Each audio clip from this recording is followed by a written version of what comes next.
And good evening, everybody. Welcome to another edition of the Captain Lou Extravaganza Live here on the 12-ounce sports platform and networks, including Twitter Live, Facebook, YouTube, Twitch, and of course live on Zingo TV, channel 761. Captain Lou with you here tonight until 10 o'clock Eastern Time. We have got a great show planned for you tonight. We got an awesome lineup of guests. It is Michigan State week. And I don't know, there might be one college rivalry, in-state rivalry that may match it. Maybe Alabama and Auburn. We'll talk to we'll talk to Andy Raymond about that in the second hour of our show. But it is Maylocks week right now here in East Lansing, Ann Arbor, you name it, the state of Michigan. It's like the Hatfields and the McCoys, man. It's Michigan State week, and the stakes in my lifetime, maybe when when the Beatles landed, they said that's how big it was since the last time they've had this big a game. So that was a year, I think. I was born in 65. I'd have to look back, but it is big. Number 6, Michigan. Number 7 or 8, depending on the poll you're looking at, Michigan State. First place on the line in the Big Ten East. And, they'd be tied with Ohio State. I can't remember the stakes ever being this big for a Michigan State game. And there is going to be nothing but bedlam in East Lansing. It looks like, as of right now, the weather is going to hold off. It's going to quit raining Friday night into Saturday morning. About 50 degrees at kickoff. High noon. Game day is going to be there. The Fox crew is going to be there. I'll tell you what, it is going to be one exciting game. And, man, I tell you what, I am so pumped. You can see the Michigan – well, let's see. All right. I always get it backwards. The Michigan map behind me. I got the Michigan State jersey over there. Again, it's there's a lot of households. I live in a house divided, if you will. My wife, a big Michigan State fan. Of course, me, a Michigan fan. It's been tough being a Michigan fan lately in this rivalry, as Michigan State – this is the most dominant they've been in the history of it. Mark D'Antonio owned Michigan. What did he win? 7 out of 8, I think it was, or something crazy, a crazy number about that. But we got a couple of great guests to talk about it. Shortly, we're going to bring you a recorded interview I did earlier tonight with Jack Ebling, longtime sports columnist for the Lansing State Journal, also sports editor for a time there. Now he has a show on the Spotlight Sports Network called The Drive with Jack. Great show, by the way. He gets a lot of awesome guests, and I've listened to him and read his work over the years. He also hosts a local show in Lansing, Michigan called The Press Pass on Fox 47. He's got a great book that we're going to talk about here in the interview. It's amazing. It was about that block punt in 2015, the Perfect 10 it's called. And just a little look back at that. As a Michigan fan, man, it still hurts to see that. I remember where I was. My son and I were watching it in our apartment. We were getting ready. It looked like Michigan had it in the bag. We were going to go eat at the Pizza House in East Lansing and risk life and limb wearing our Michigan paraphernalia. But that was so bad. We ended up ordering pizza in and just gouging our sorrows that night. So that's a tough one. I got a lot of friends that are Michigan State fans that never let me hear the end of that. But, hey, that's what it's all about. It's a great rivalry between these two schools. And, again, the stakes couldn't be higher. First place in the Big Ten East, as I mentioned. Maybe an inside track at a college football playoff bid. We'll see. But we're going to talk to Jack here. We're going to play that interview for you in about 3 minutes. Again, a great interview with Jack Ebling. Also, coming up at the bottom of the hour, Nate Lewis is going to join us. And I apologize up front. I misunderstood. I thought Nate was a former Wolverine ball player. He's not. He's just a big fan. But we're still going to rap about the game with a Michigan fan perspective. So we're going to get both sides of the fence, if you will. So 9 o'clock, Adam Raymer is going to join us. He follows, he's got a couple of podcasts that he does. The Bama Lounge, talking about the Crimson Tide. And also Titans Up 10. Or something like that. Let me look at that here. Why in the heck do I always get that wrong? But anyways, Adam's going to join us here. Titans Up Time. There we go. I got the perfect 10. That's got me jinxed already. And this Titans Uptime podcast. That's good. He's going to join us in the 9 o'clock hour. We're going to talk the Tennessee Titans. What a great run they've been on the last couple of weeks, running the gauntlet, 2 huge wins to take command right now in the AFC South. So we get a lot to talk about with Adam. And then the bottom of the second hour, it's World Series time. So we're going to get our baseball insider, Paul Shivari, to stop on by. We'll get his thoughts on the World Series, the playoffs that led up to the World Series, Houston, Atlanta. And, as I wrote in my little blog on the 12-Ounce Sports Network, which you can look at the website, 12ouncesportsradio.com, we've got blogs right there on the front. The sun came out the day after Boston, and also L.A. got eliminated from the playoffs, and the Yankees. It's still going to be a great series, whether it's the big media markets aren't in it. So it's going to be a fun World Series to watch. We'll give our predictions in the second half hour of the show. Also, we'll do our Captain Lou six-pack challenge, as I was 3-3 last week. Still above the Mendoza line. I'm 3 above the Mendoza line. So, yeah, we're going to give those picks and give you an opportunity again to sign up at the end of the year for a $100 Visa gift card and also for a $100 certificate to Fanatics. So make sure you stay tuned for that in the last half hour of our show. Well, why don't we do this? Let's go. I had a chance to talk with Jack Ebling from the Drive with Jack show, and also Press Pass on Fox 47 in Lansing, Michigan. Longtime columnist for the Lansing State Journal, and also an author and historian. Great conversation with Jack about the big game coming up in East Lansing this Saturday. Let's take a listen. Welcome back, everybody, to the Captain Lou Extravaganza live here on the 12-Ounce Sports Network and Zingo TV, channel 761. Without any further ado, let's get out to our Captain Lou Extravaganza guest line and bring in a longtime sports columnist and editor for at one time for the Lansing State Journal, now the host of The Drive with Jack, and also you can see him on Press Pass on Sunday nights on Fox 47 in Lansing, Michigan. Jack Ebling. Jack, thanks for taking time out. How are you tonight? I'm great, Captain Lou. Good to be with you. Thank you. Hey, we got the big game. Some call it the Maalox week, but it's a big rivalry here in Michigan with Michigan and Michigan State. A lot of fun. Rather than talking X's and O's with you, anybody can do that.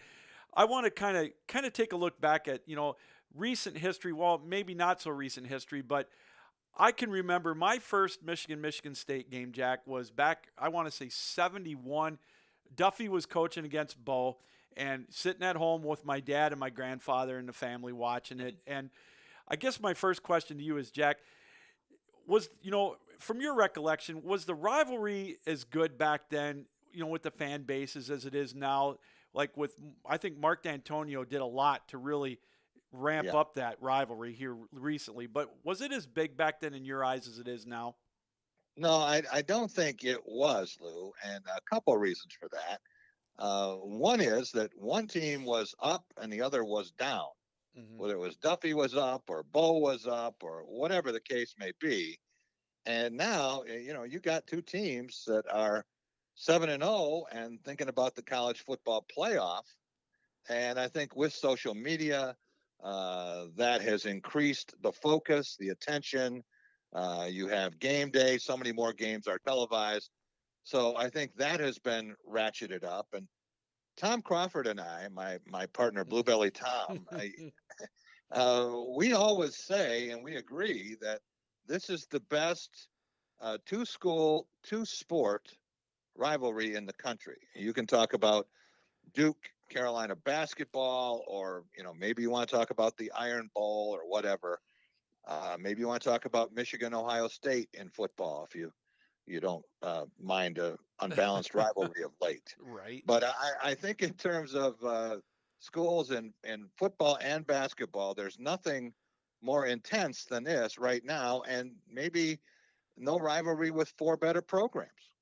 Oh, I agree. And, you can look across the country at that. And I look back, at some of the personalities that were the head coaches. You mentioned Duffy and Bo, and, a lot of people forget that Nick Saban really cut his teeth here in East Lansing.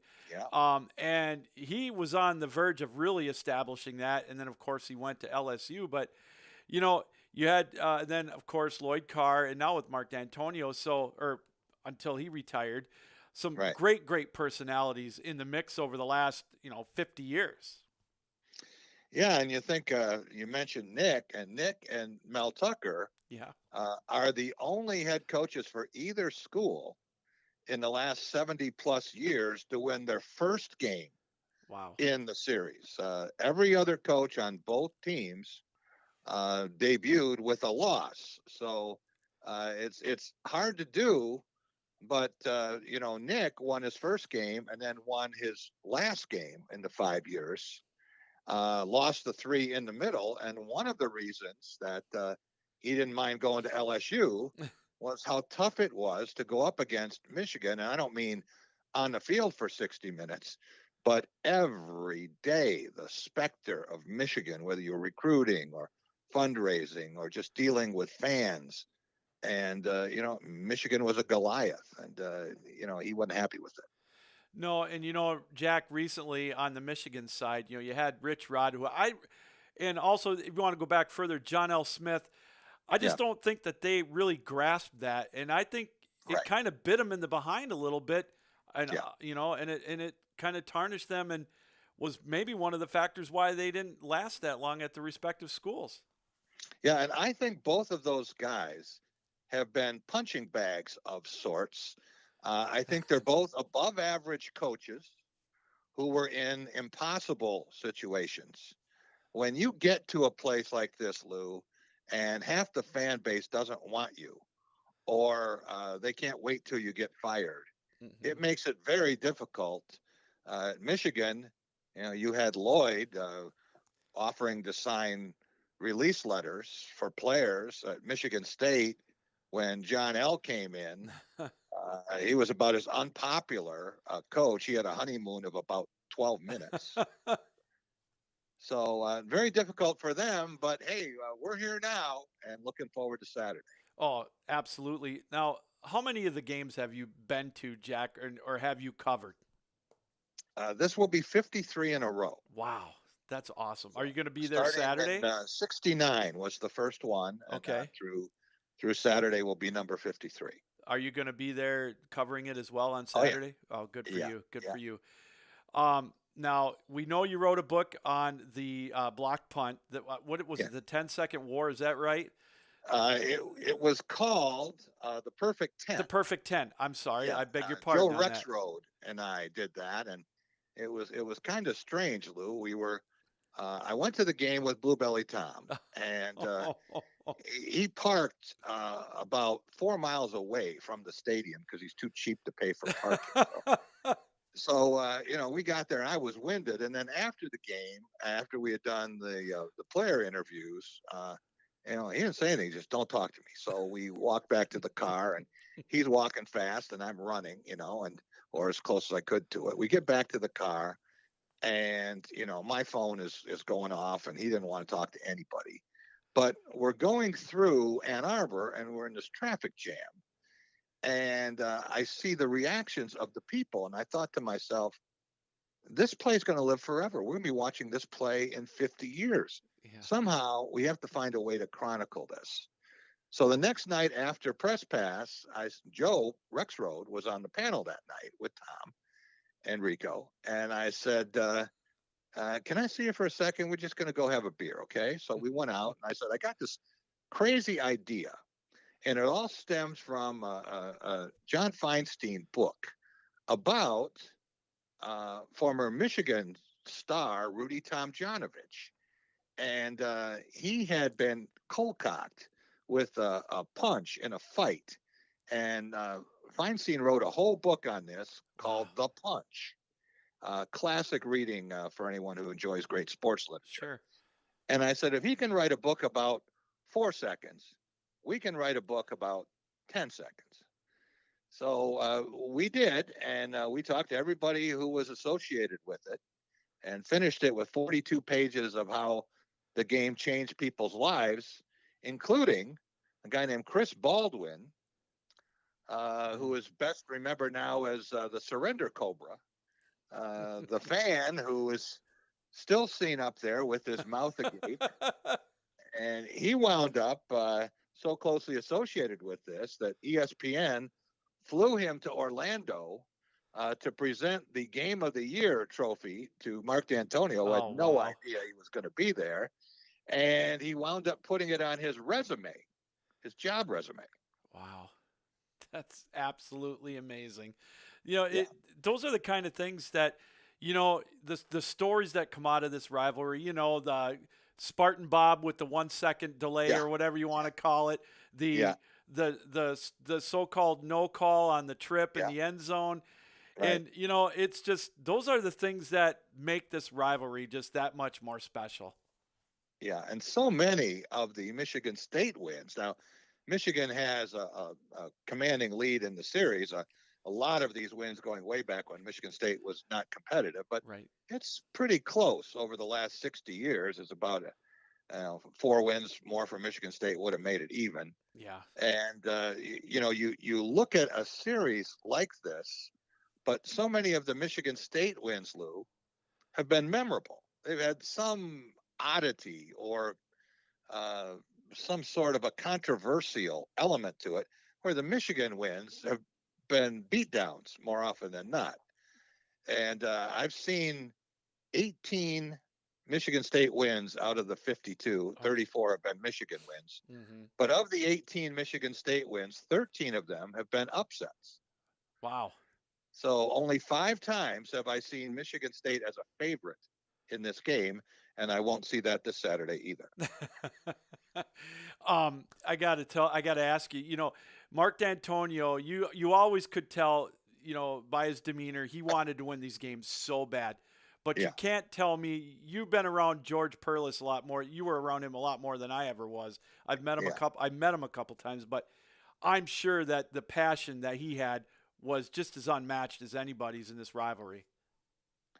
yeah. There were some years, Lou, if you offered him a win over Michigan or he could keep his left foot, he would have had one foot.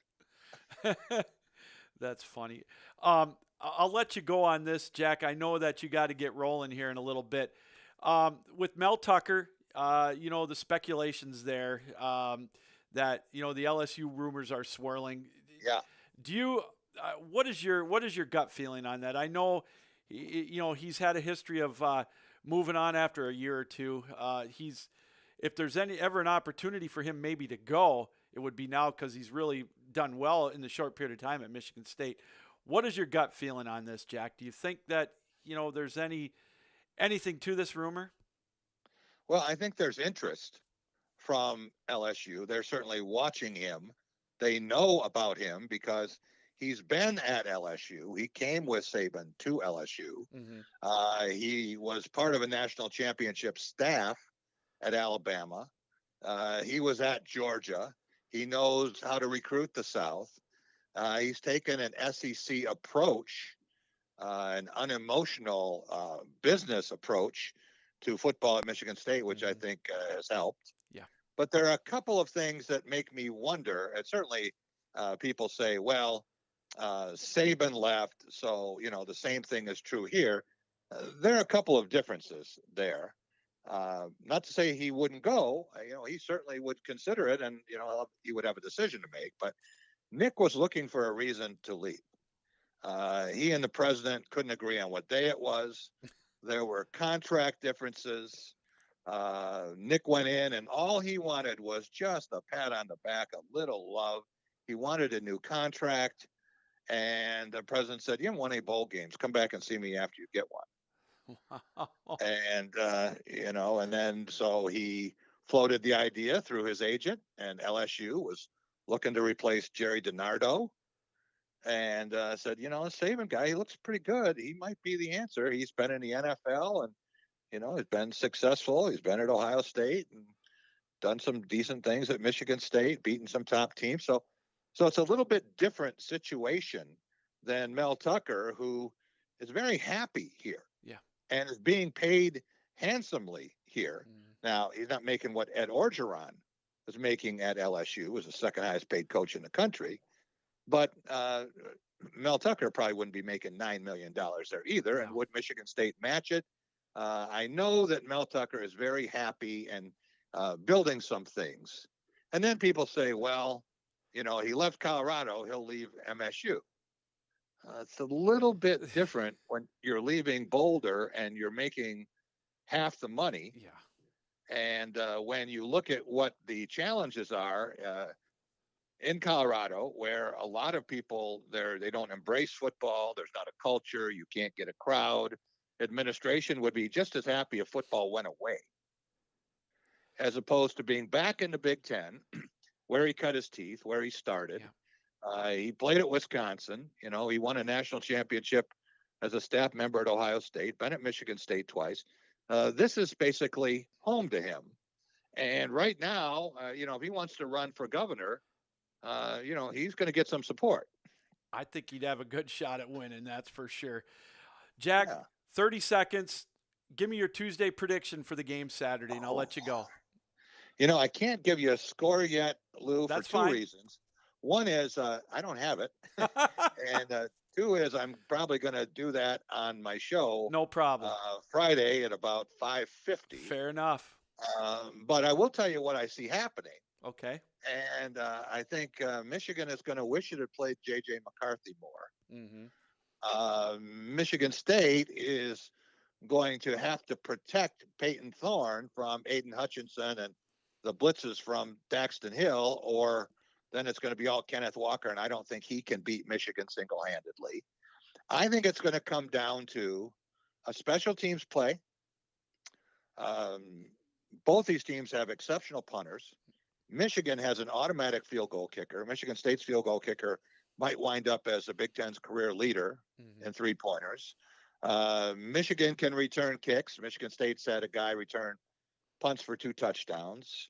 It might come down to a block kick, and Michigan has shown it can do that. And it might come down to a break, a call, a bounce. Is there a targeting call? Is there anything like that is going to make the difference in the game? And I think it's going to be decided in the last possession of the game. Well, I hope it comes down to something, Jack, that you can write another book about, because those are the best. And again, I apologize for getting the name wrong of your book. The Perfect 10 was fine. A great book. Jack, I know you got to run. Thanks for taking time out tonight. This has been an absolute treat. Enjoy the rest of the week. Enjoy the game Saturday, and keep up the great work. Great to make my debut on the Captain Lou Extravaganza. Thank you.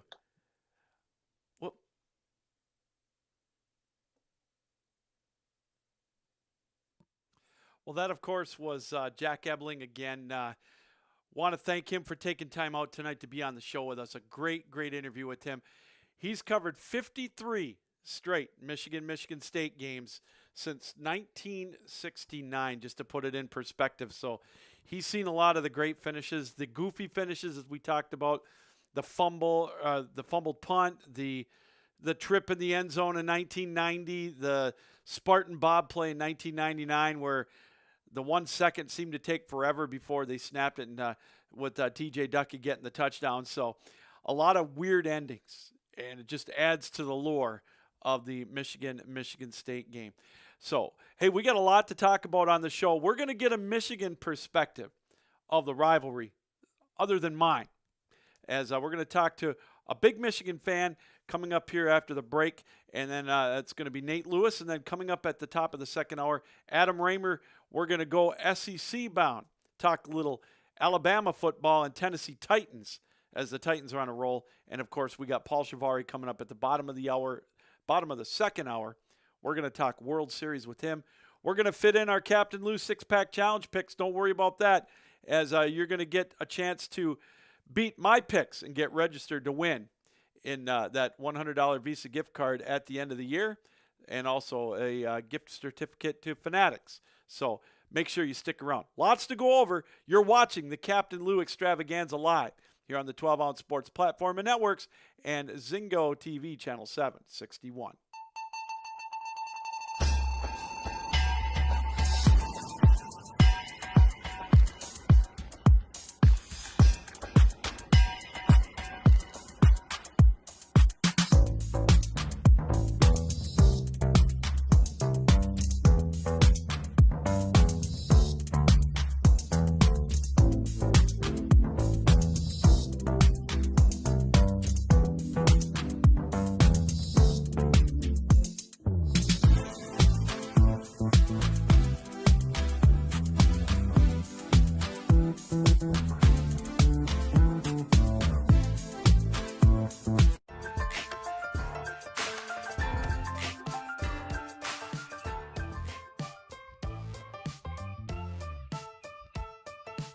12 Ounce Sports has a new home for betting.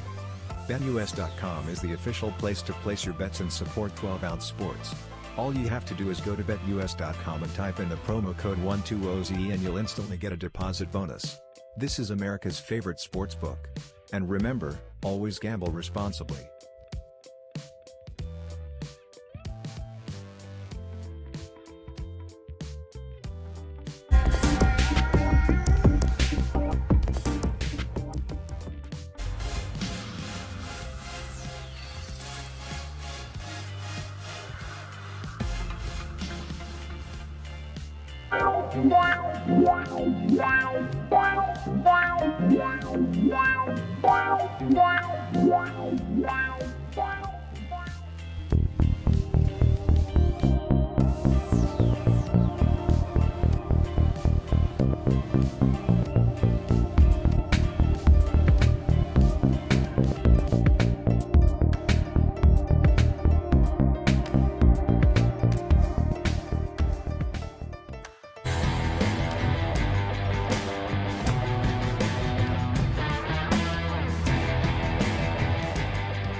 Hi, everybody. Welcome back to the Captain Lou Extravaganza live here on the 12 Ounce Sports Platform and Networks. Our live video feed on Facebook and Twitter, YouTube, and of course Twitch, and also Zingo TV channel 761. And right now we are going to go to the other side of the fence, if you will. We got the Michigan State perspective in the first half hour. Now let's get the Maize and Blue side with one of the biggest fans I know. I've followed him on Twitter.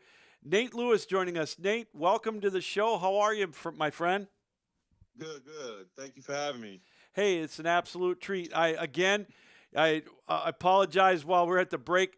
I put on there Nate was a former Wolverine football player. Well, we could pretend that for about 15 minutes here. We could say you scored the game-winning touchdown against Michigan State. We'll pick a year, but anyways, let's have some fun with it. Nate, first of all, how long have you been a Michigan fan? Oh man, ever since I was a kid, man.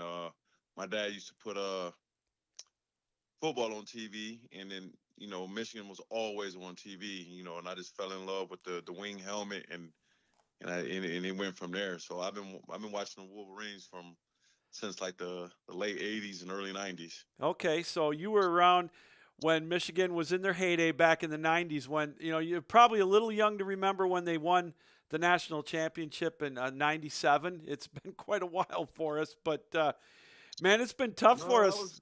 Go ahead. I was actually 20 years old when they won that, so I was around there. Okay, you look a lot younger than that. All right, well that's good. Yeah, those are some good memories. What maybe if you can recall your earliest memory of this big rivalry game with Michigan and Michigan State?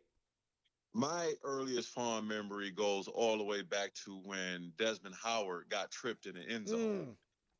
Oh, yeah. So that's probably back like 90, 91, I think. Yeah, it was 1990. Absolutely. Yeah.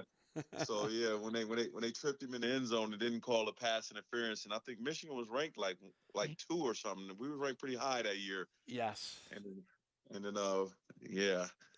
So my memory goes all the way back to that game. Isn't it funny how it seems like we can remember all the times where Michigan, I don't want to say got jobbed, the Spartan Bob clock, remember that in 99 when Duckett got that extra second? And yeah. I mean, that should have never happened, with the penalties. I was so screaming at the TV like the game is over. What are they doing? And I'm like, you've got to be kidding me. I know, but Michigan has had their share of big wins against them. Of course, absolutely. We helped knock John L. Smith out of East Lansing, but I don't know if that was good or bad because they got Mark D'Antonio in, and God, he really ratcheted up that rivalry with Michigan, didn't he? Yeah, he did. He took some under recruited kids, man, and then developed them, and they turned into tough kids, man, and it made the rivalry tough for us again. What you got to kind of appreciate. I just didn't like the fact that it took almost a 10-year run for us to turn it back around. So that was rough. That was tough to watch. So I'm just glad it's back to being a rivalry. Yeah. And I just hope that we can win the majority end of it instead of being on the losing end of it most of the time. You know, it's funny, Nate, is I had Jack Ebling on in the first half hour. Was with the State Journal for a long, long time. He's been to 53 straight Michigan State games, and he said Nice. the rivalry for this now is bigger than it ever was. He said it just you didn't have the same intensity back then as you do now. It's crazy, isn't it? You would think it'd be almost the same, but man, now it's just ratcheted up.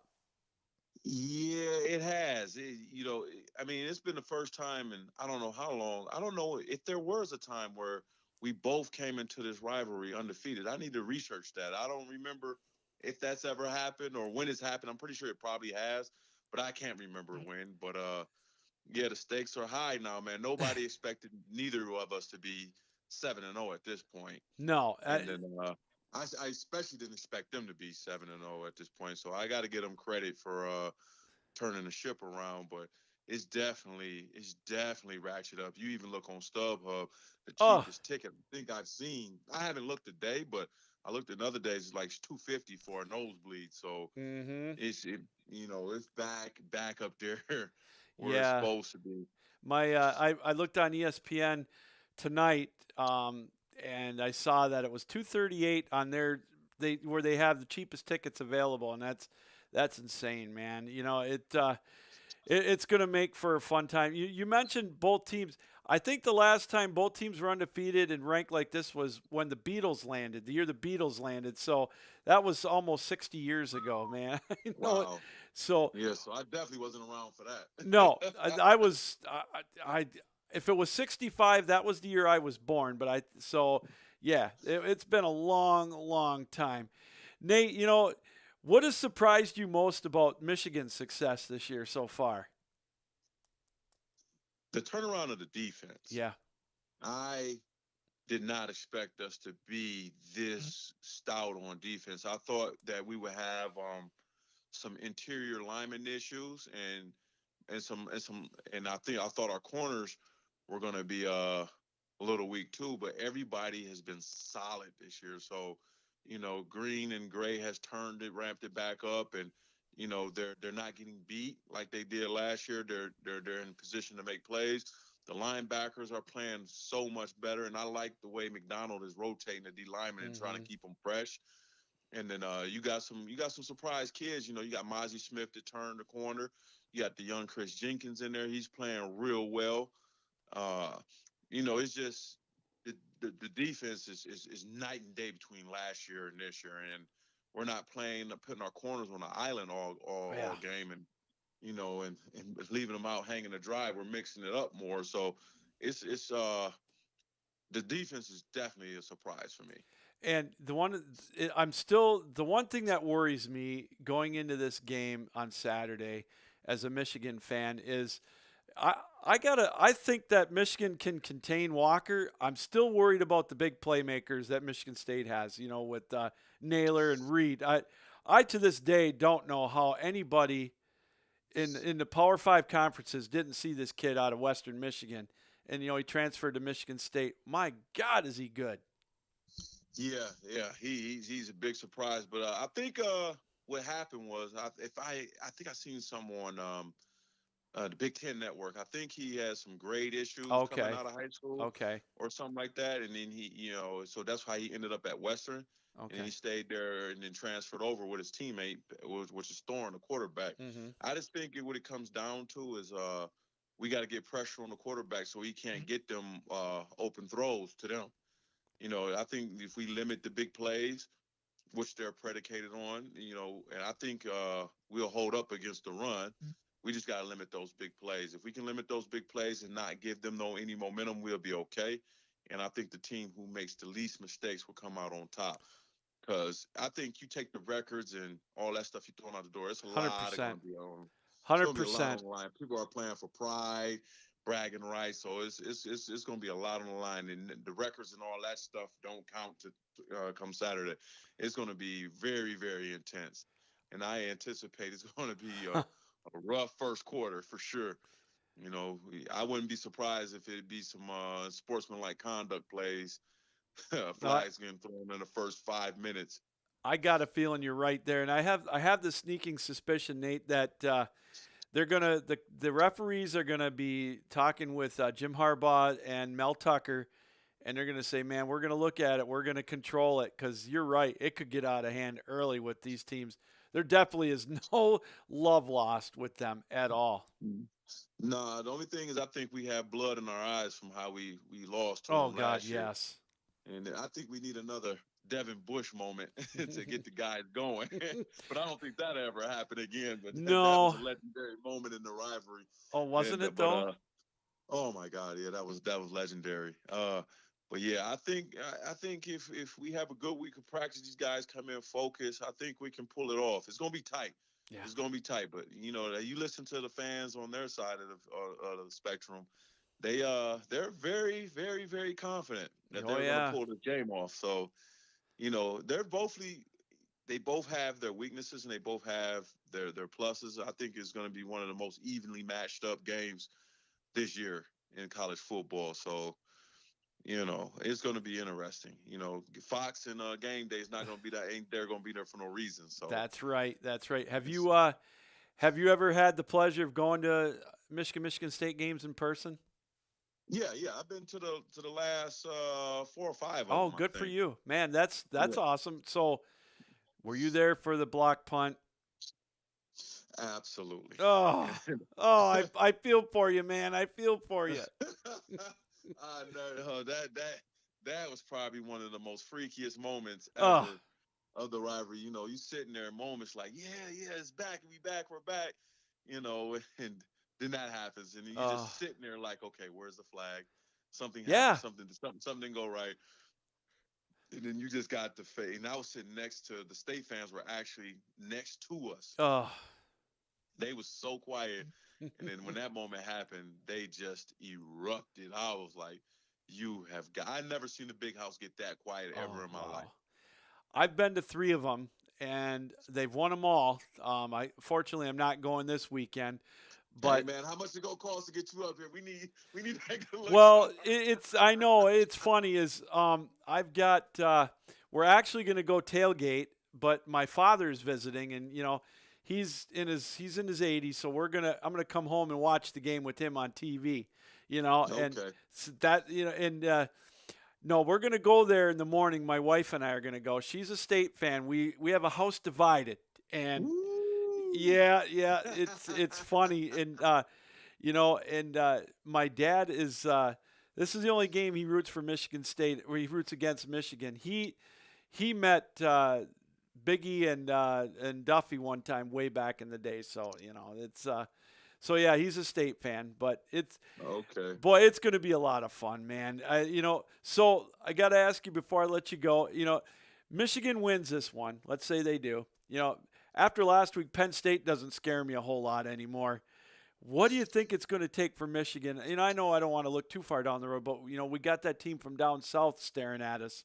Man, just think if we can pull this one off on Saturday, get that momentum going, man. We're going to be right there. It'd be so nice, and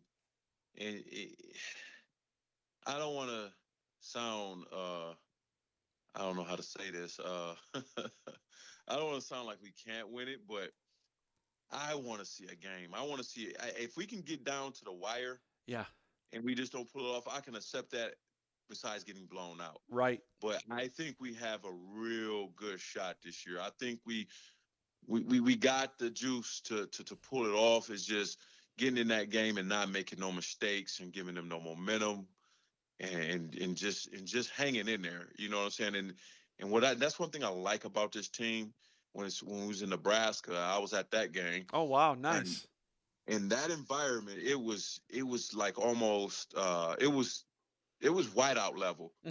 It was whiteout level there. The environment was very, very hostile, and for them to come back and not hold their heads and play through that entire environment and adversity, that showed me a lot. Because in the past, we probably would have gave that game up, Mm-hmm.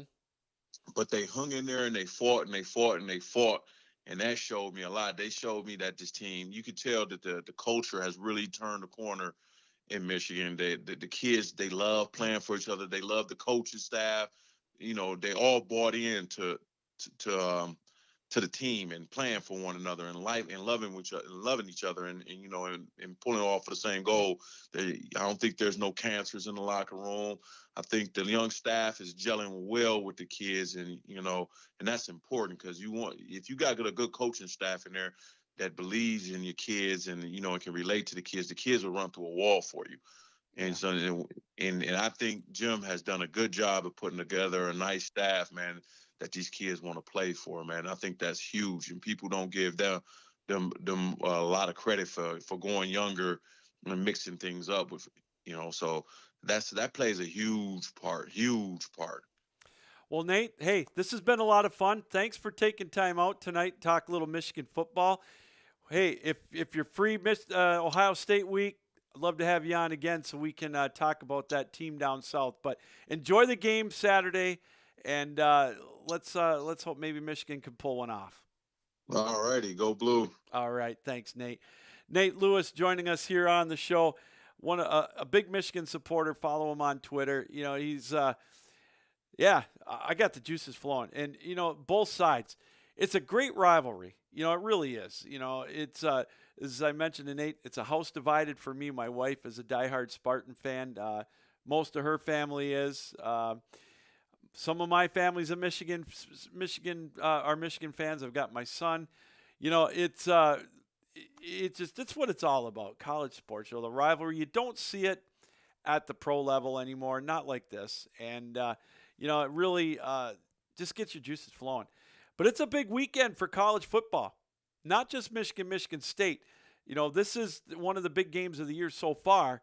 We got the world's largest cocktail party. I know you're not supposed to say that, but I'm always going to call it that. Georgia and Florida down in Jacksonville. Florida unranked, Georgia, of course, number one. You've got Penn State and Ohio State losing its luster a little bit. And also, you know, you've got Auburn and Ole Miss, a couple of ranked teams as well. So we're going to take another break. When we come back, we'll talk more about that. And we got a lot more to go here on the Captain Lou Extravaganza. It's Maylocks week, Michigan State. It's been a lot of fun talking about that, but there's other things going on in the world of sports. NFL week number 7 is in the books. Yes, my Detroit Lions are still winless. They gave LA a scare a little bit. I like how Goff played. The team played well. I still think they're going to win a couple of games. They're going to turn it around. They're close to, and I think it even could happen this weekend. So we got that to talk about. The World Series getting underway. We'll get you an update on that as well. NHL has started, and we got everything going. NBA started. This is the time, one of my favorite times of year, October, when all 4 sports are going strong. You're watching the Captain Lou Extravaganza live here on the 12-ounce sports platform and networks and Zingo TV, channel 761. Don't go anywhere.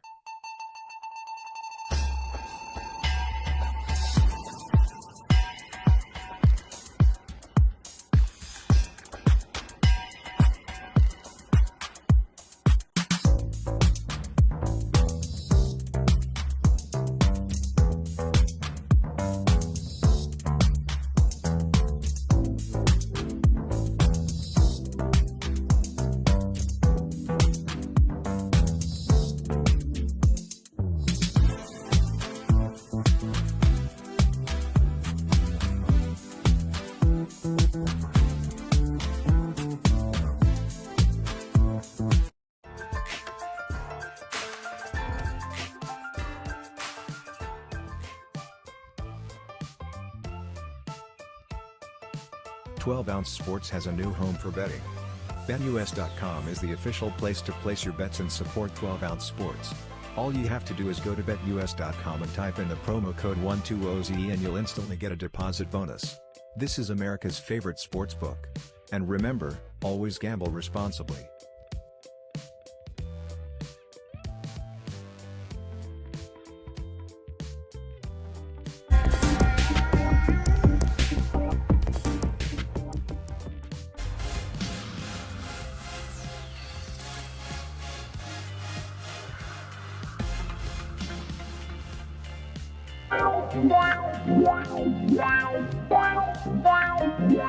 Wow.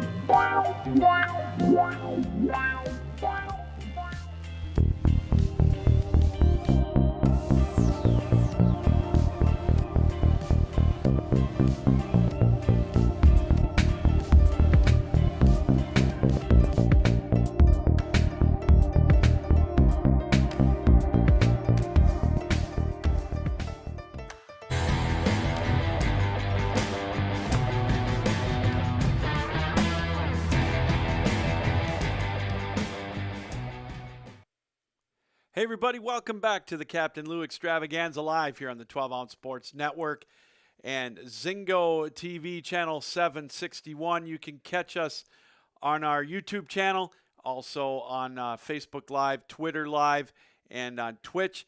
Take a look at some of our articles, too, that we write on 12-Ounce Sports Network, including yours truly with baseball. We got the World Series. I got my latest World Series prediction right there on our webpage, and I'll get you my written feelings on the Michigan State game coming up. I'll have that posted on Thursday, so give you my written prediction there as well. And so we got check that out. We've got a lot of up-to-date, a lot of great writers on our staff as well, so we invite you to check that out on 12ouncesportsnetwork.com. Don't forget, coming up as well in the second hour, I'll have my latest Captain Lou six-pack challenge picks. For those of you that are not familiar with that, how it works is I take 3 games college, 3 games pro against the spread. And your job is to pick those games better than me. And if you do that, you think you can do that, drop me a line at captainlousports@gmail.com, or just I will have them on my Twitter and Facebook pages tomorrow. That's it's Lewis Gamlin on Facebook, and on Twitter, it's at Real Captain Lou, and you can get in the drawing if you beat me. What we're going to do is give away a $100 Visa gift card and a $100 Fanatics certificate the day after the national championship game in college football. So gives you an incentive not only to get our reaction to that national championship game, but to see if you win those prizes. And the participation grows more and more towards the end of the year. And if you beat me, you can do it more than once. You can enter as many times as you want. And the more you enter, the better chance you have. No purchase necessary. The lines are provided, by the way, by BetUS, one of our main sponsors here at 12-Ounce Sports. You can see it on the screen. Sign up. Check it out. 12-Ounce Sports Network /BetUS or 12OunceSportsRadio.com /BetUS. Or just go to betus.com and take a look at the website. It is safe.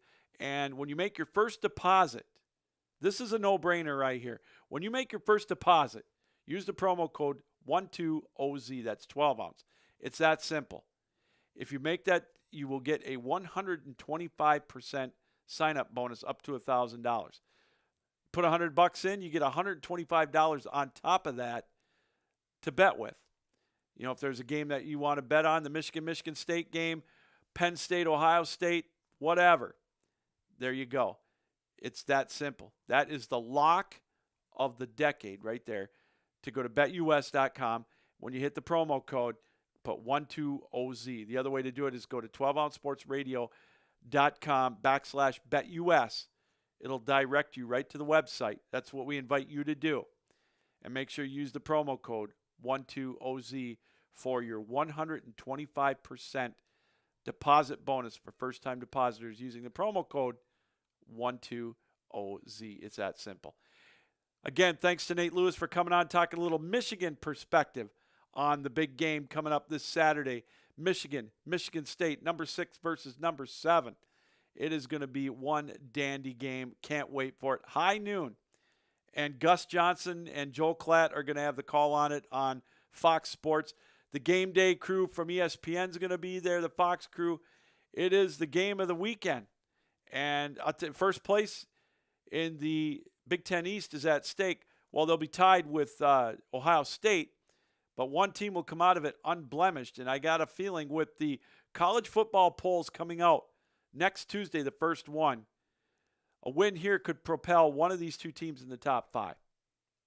Now, you look at the rankings. We're going to talk to Adam Raymer about this, too. We'll get his feel on it.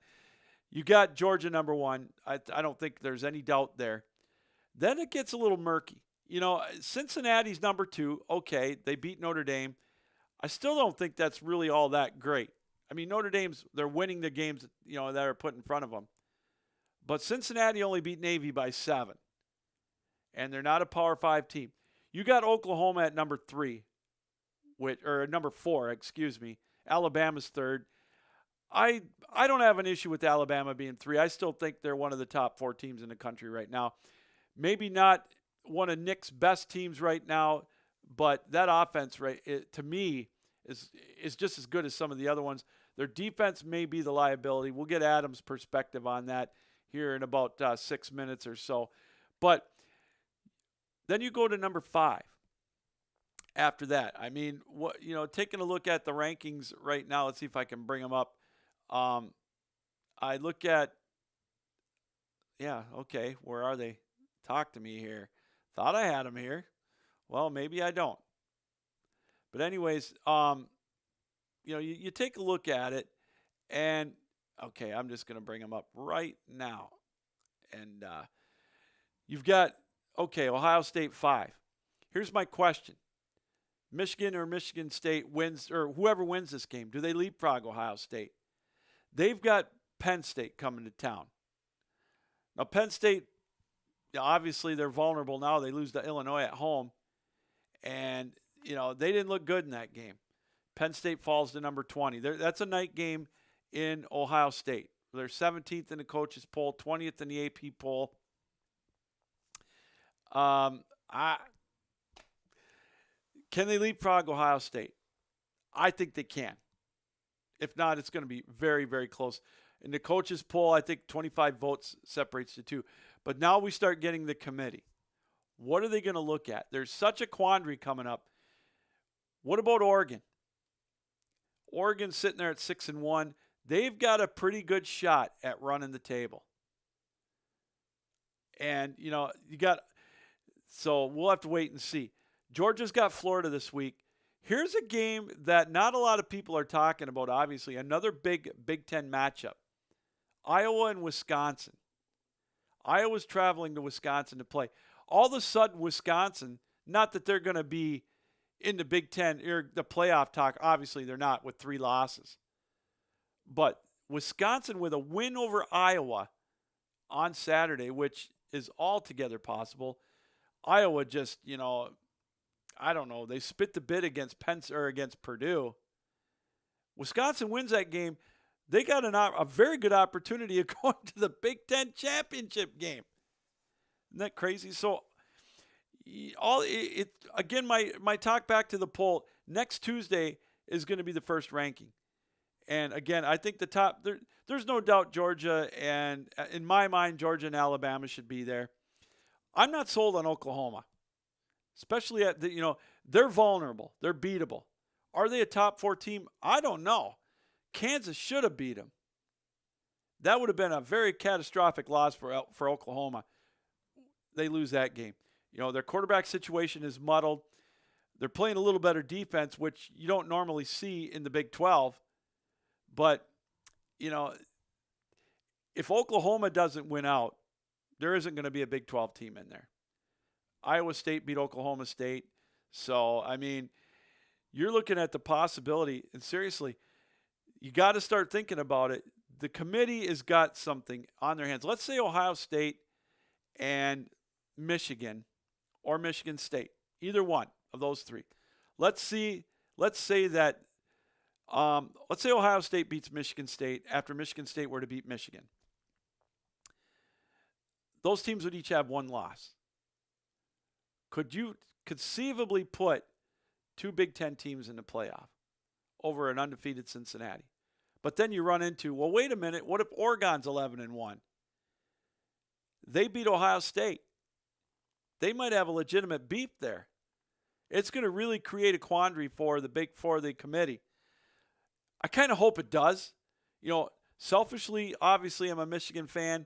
I want to see Michigan in the playoff, first and foremost. But if they're not, I want to see chaos. I want to see it where they make it, so they got to take the top 8, expand it to 6 or 8. And so they've got a decision on their hands, and I know there's going to be two teams that are not going to be happy once this comes out. Well, hey, let's go back to the Captain Lou Extravaganza guest line, and let's bring in our next guest. Pleased and excited to bring in Adam Raymer from the Bama Lounge podcast, and let's make sure I get this right, Adam, the Tighten Up Time podcast. Adam, how are you, my friend? I am good, man. I appreciate you having me on, and you did get it right. It's the Tighten Up Time podcast. Just rebooted it. It's been a while since I've had it out, but it's coming back out now. So appreciate you. Hey, my pleasure. This is anytime I can talk football with anybody, man. It's an absolute treat. Adam, let's get it started. I want to start out with, first of all, the Tennessee Titans. They're on a roll, Yes. man. 2 straight weeks. I mean, they ran kind of a mini gauntlet, and all of a sudden now this Indianapolis game is looking a little bit more impressive, more so than a couple of weeks ago. Impressive, what I mean, it's a big game. But Buffalo, I tell you, they did what they had to do in that game. But boy, oh boy, that Kansas City game, Adam, their defense set the tone, and they just took them out to the woodshed. It was impressive. I was actually at the Monday night game with my son, and it was a sight to see that game. Buffalo's a really good team in the AFC. They, Josh Allen, I never thought Josh Allen would be as good as he is, just being honest. And that dude he's a stud. That whole team is good. But something about that night in Nashville, we haven't had a Monday night game in Nashville in, I think, 8 years. Wow. And honestly, they showed it on the screen. There was 58% Bills fans there in the stadium. So it was a great game. Look, I picked on this schedule. There's 3 games that we've won that I predicted the Titans to lose, and that was Seattle, Buffalo, and Kansas City. And those are the 3. I mean, we've won those games. And same thing with the Chiefs game was. I did my reaction show on this, and it was pretty crazy to talk about because everything revolves around Derrick Henry getting his, 100 to 130 yards. Mm-hmm. And he didn't get that this game. Nope. But he impacted that game more than people think, with Kansas City stacking the box with 7 or 8 guys and allowed Tannehill to kind of do his play action passes and get the ball downfield to mainly A.J. Brown in that game. Mm-hmm. Which, when you have Derrick Henry in the backfield, a lot of teams are going to try to stop that run. And we do have the playmakers to go downfield. It's just Tannehill has to be on. He started that game on fire, 11 for 11. And it was when we got up about, I think it was 27 or 24, I think 24-0 at halftime. I thought, well, it's hard to come back 24 points. I don't care if you're the Kansas City Chiefs or not. Right. No, I agree. And what I like about that is, I've seen, I've seen enough interviews and I've watched, oh gosh, in Derrick Henry, and you can tell he wants to win. He knows he's going to get his touches. So using him as a decoy or in the Kansas City game as a quarterback to make the touchdown throw, I mean, you can tell he likes it. And it's funny. Are you worried at all about the workload? Now, I know he didn't really get as much as some of these other guys coming out of college, but, he's got 191 carries already. Does it worry you at all, Adam? No, not right now, and I'll tell you why. That man spends $1 million a year on his body. Okay. And cryo and just making sure that his body is top-notch, in shape, ready to go. I think he's on pace to have a record-setting year in the amount of carries. But it's kind of reminiscent of Eddie George down here in Nashville. Great point. It's Eddie George didn't have a long career. He, Jeff Fisher, you can say, ran him into the ground. I don't think that's going to be the same with Derrick Henry. He's used to getting carries like that. Not so much at Bama. I mean, he didn't play a whole lot his freshman and sophomore year. His junior season was obviously his best year. Yep. Won the Heisman. He carried the ball, I think, 360-something times. And he's a big guy. And he's used to I think he's used to carrying the ball that long and that many times. So I'm not worried about it right now. Now, if you ask me in 3 or 4 years, if he's 30 years old and still carrying the ball 400 times a year, I might say so. But I think he's going to be okay for the foreseeable, 3 or 4. And that's in 3 years probably. I think it'll start to decline. They're going to have to get somebody else in there eventually that can maybe not split carries, but if there's anybody in there that's running the ball, it's him. He's not in there on third downs, which is good. He's not out there unless it's a 3rd and 1 and they're trying to punch it in from the goal line. But I'm not 100% convinced that I'm worried about that yet. The problem too is we got a 17-game season now. Yep. And you add an extra game in there, and if he gets another 25, 30 carries, and hopefully we're a playoff team now. Yeah, I mean, he could carry the ball 500-600 times this year if we make the playoffs and make a deep run. So wow, yeah, that's impressive. Yeah. Adam, Ryan Tannehill. He started out in Miami. Obviously, didn't have the start. We all know why. I think the big reason was his coaching. Adam Gase is his portfolio speaks for itself over the last 4 or 5 years. So I think that kind of caused him to kind of go under the radar. And you don't think of him as a top 15 quarterback, but the guy wins. He's got that mentality, and now he's got some weapons. I'm done taking him for granted. I watched this team. I got to be honest with you, Adam. I didn't have the Titans starting out as well as they did. And, I think, he's part of the reason along with Derrick Henry. He 100% is. The reason Tannehill is successful in Tennessee and wasn't in Miami is Tannehill doesn't have to be the guy in Nashville. When he was drafted in Miami, they didn't have any, he had to be the guy coming straight out of college. And I don't think he was ready for that. And with the coaching staff we have, with the players he has, everybody knows that the Titans' offensive game plan, it does not change from week to week. It's the same thing. It's pound the rock and play action pass. And Tannehill Tannehill needs to be mediocre for the Titans to be successful on offense, as long as the run game is there for Derrick. So the big reason why he's successful, and I love Tannehill, and a lot of people say he's not a top 15 quarterback. I think he is. Just by his stats might not prove it, but like you said, he wins ball games, and he's done that since he's been named the starter in Tennessee. Yeah, he won the job for Mariota, and he hasn't looked back, and that's impressive. But I got to tell you, in my eyes, I think the most, and again, I'm an outsider living in Michigan, not following the Titans all that much.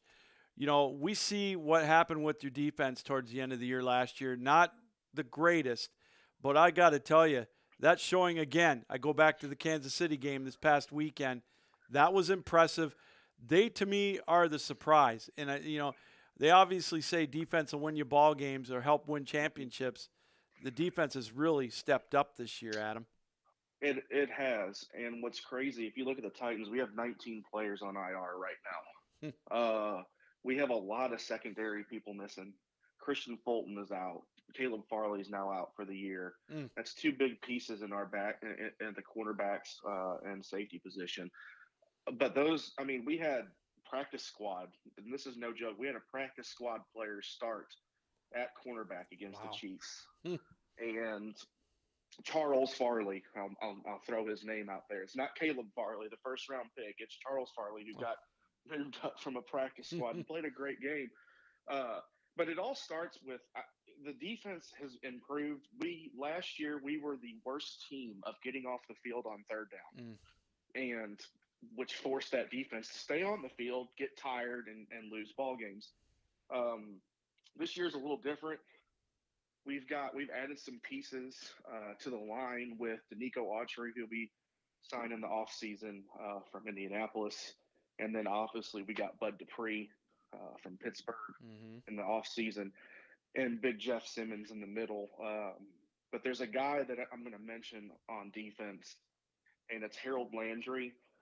He's in a contract year this year, and he is playing the best football out of any Titan on defense, any Titan. And it's Harold Landry. And I said this to my buddy today at work. I said, if they do not sign that man to a max deal next year, something's wrong. The guy is, if you don't know who he is, just look him up the past 3 or 4 games. You'll know who he is after that. I will do that when the show's over. You got my interest peaked for sure. Yeah. We're talking to Adam Raymer from the Bama Lounge podcast and the Tighten Up Time podcast. A couple of great listens. I invite Adam. You got a big game coming up, as I mentioned, with Indianapolis. All of a sudden, they're starting to play better. It's a division game. They're always important, but there's no doubt it's you guys and then Indianapolis, and that's it right now in your division. I mean, Jacksonville and Houston. They're at Detroit's level right now, so I can vouch for that. But big game coming up for you against Indianapolis, and Carson Wentz playing better. What in your eyes is going to be the key for the Titans to keep it going? Well, I think number one, you got to stick with the offensive game plan and get Derrick Henry his touches. I think play action pass. I think on defense, you need to keep the ball. They need to keep the ball in front of them. Jonathan Taylor is a great running back for them out of Wisconsin. I think he's. I don't think he. I'm not going to say he's as good as Derrick Henry. Derrick Henry's on a different level for 100%. I watched that kid from high school. I watched him commit to Alabama. I watched him all through his college career, and now that he's, plays 15 minutes from where I live, it's insane to think about. But I think containing Carson Wentz, who looks a lot healthier now than when we played them last time. He had a couple of bum ankles. He didn't look healthy. Look, Carson Wentz gets a lot of slander from his time in Philadelphia. That man has, I think, 11 or 12 touchdowns and 1 interception this year. So he's playing good football. They've got some good playmakers too on the outside. Michael Pittman is a guy that is probably going to get his name called a lot, and if the Titans need to key on him again, I think if we can get pressure on Carson to maybe just make or some quarterback hits, even just make him, maybe throw a couple of picks or just release some balls to where they're not completing passes downfield. I think if we keep them in front of the chains a little bit, it'll be successful for us. And their defense is stout too. Yeah. I mean, they've got some studs at linebacker in the line. So it's going to be an interesting game. Derrick Henry usually gets his 100 against them. Nothing against the Colts fans. I've got a lot. My buddy that's coming on my Titan show is a huge Colts fan. He runs a Colts podcast as well, but he obviously is wanting the Colts. I'm going to pick the Colts to win. I'm going to pick the Titans. I just think it's right now we're coming off a high, a big high after 2 huge wins. They had a great win against San Francisco in a sloppy game, but I think the 3 things that you need to do against the Colts is stop Carson Wentz.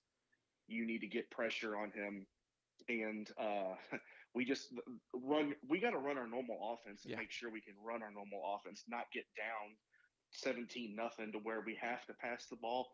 That's when Tennessee starts to struggle, when Tannehill has to throw the ball 30 to 40 times a game and not maybe 15 to 20. Well, while we got you on, let's switch gears. Let's go to the college level. Obviously, you're an Alabama guy with the Bama Lounge podcast. I was just talking before you came on, kind of talking about what's ahead next week with the opening or the first college football selection show or whatnot. Yeah. First off, I got to ask, you guys aren't used to losing in the regular season. You lose to Texas A&M. What was the meter, the freak out meter like down in Tuscaloosa area, man? I tell you, that's unfamiliar territory for you guys. Yeah, a lot of people don't realize we endured a lot of bad years before Nick Saban. Yes, you did. We were used to losing, and now we're not. Look, it was bad. It was bad. It's bound to happen. Alabama Twitter went nuts saying, "Oh my God, our season's over," and people were burning stuff. I mean, it's insane to think that if you lose one game, you think your season's over. Look, it's not. Okay, it was a loss. Texas A&M's record doesn't show how good they are. They're actually a pretty good football team. they beat some good. I mean, you look at it though, and they lost to Mississippi State the week before. They come out and beat us, and then we rout Mississippi State 49-9. Alabama beat themselves in that game. I'm just going to say, but I mean, a loss is a loss. But Right. I still think we're a top 5 team in the nation, as I the agree. AP poll says right now. I think I'm pretty confident in the fact that we run the table when we meet Georgia in the SEC title game. You know, that's gonna set up to be one hell of a game. But what's crazy about me, I was looking at the roster and the stats and everything. Mm-hmm. You know why, Adam? Because these kids, to me, aren't getting the pub that like a Derrick Henry got when he had his big year or whatnot. I look at Brian Robinson; he's on pace to get 1,500 yards. Yeah. Bryce Young is on pace. Now he's getting obviously some love, national love. He's on pace to get over 4,000 yards through the air. And, Yeah. You do the math. That's 5,500 yards of offense in 11 games or 12 games, whatever. Then to me, the offense is going to score its points. From, again, an outsider coming from the Michigan, it looks like the defense is what may have to improve or to sustain to get to that championship game and get that possible win against Georgia. Yeah. So the front 7 of Alabama is fine. They're totally fine.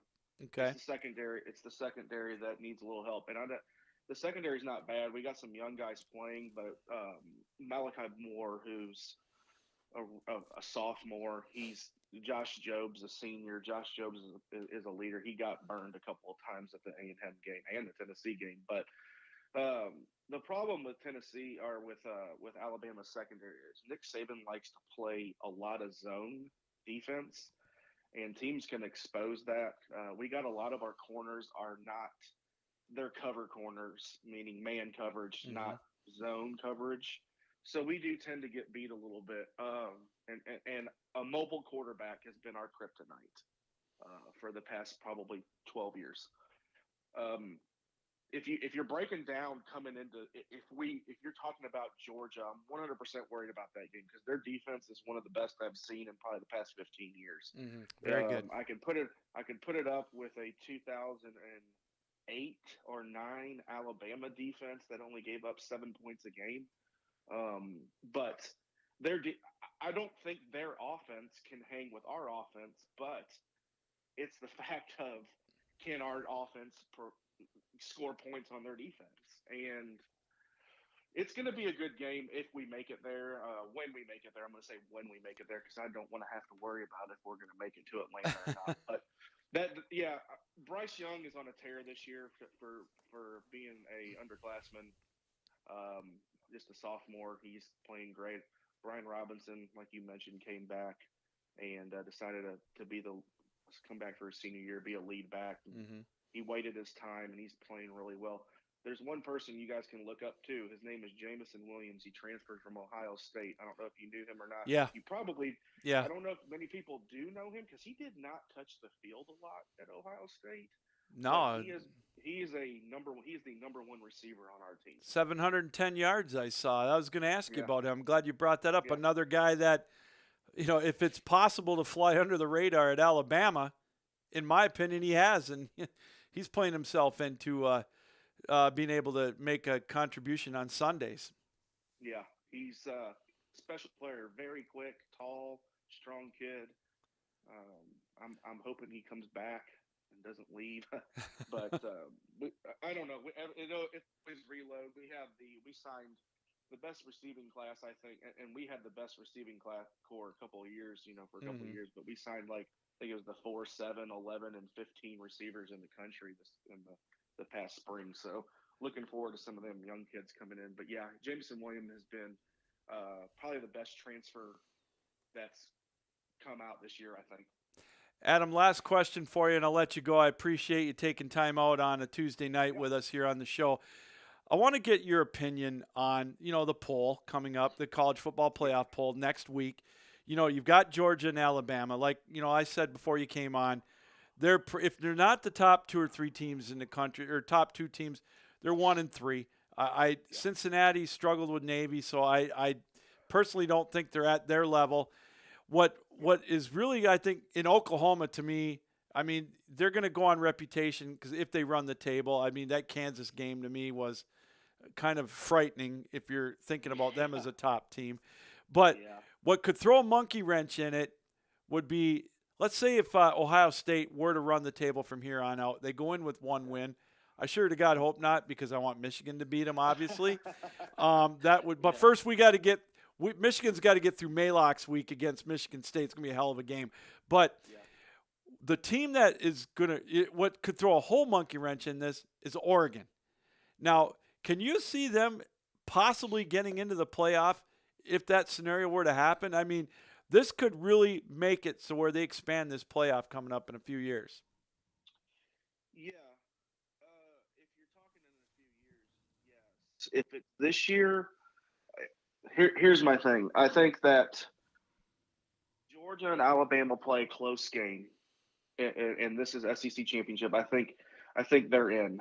I think Cincinnati's going to run the table. Yeah. And they're probably going to look. It's Cincinnati. I know, and I hate saying this because I'm not a downer. I like to be positive. I don't like to talk trash and think about other teams. But I think that if Cincinnati got into the playoff, I don't care who they played. If they played Alabama, if they played Georgia, Michigan, Ohio State, I think they're going to get trounced, honestly.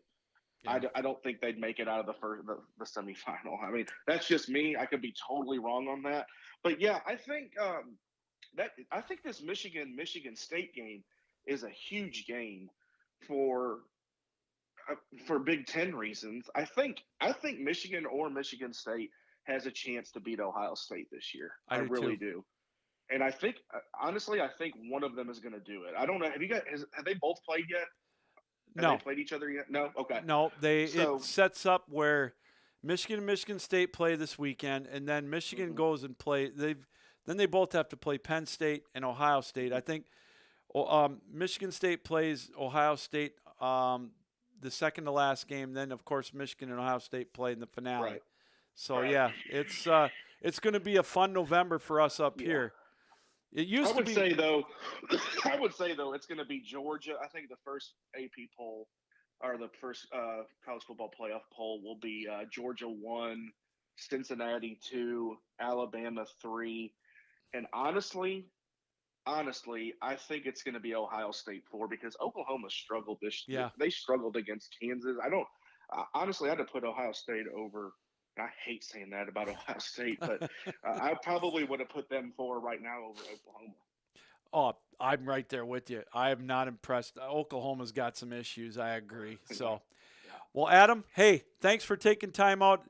Why don't you tell everybody real quick about your podcast that you do? I know it sounds like you do a wrestling podcast as well. I do. Hey, we're big wrestling fans here on the network. So please tell us what you do on your podcast. So we got the Bama Lounge podcast, obviously, is all about Alabama. I cover all the sports, too. So basketball will be starting up pretty soon. I do everything, gymnastics, softball, baseball. We cover it all. And then, like I said, I rebooted my Titans podcast. It's a Tighten Up Time podcast. Covers the Titans. We'll go throughout the year, off season, and it's little quick hitter videos, too. It's not an hour-long podcast. It's about 10, 15-minute, just quick hitter shows. Mm-hmm.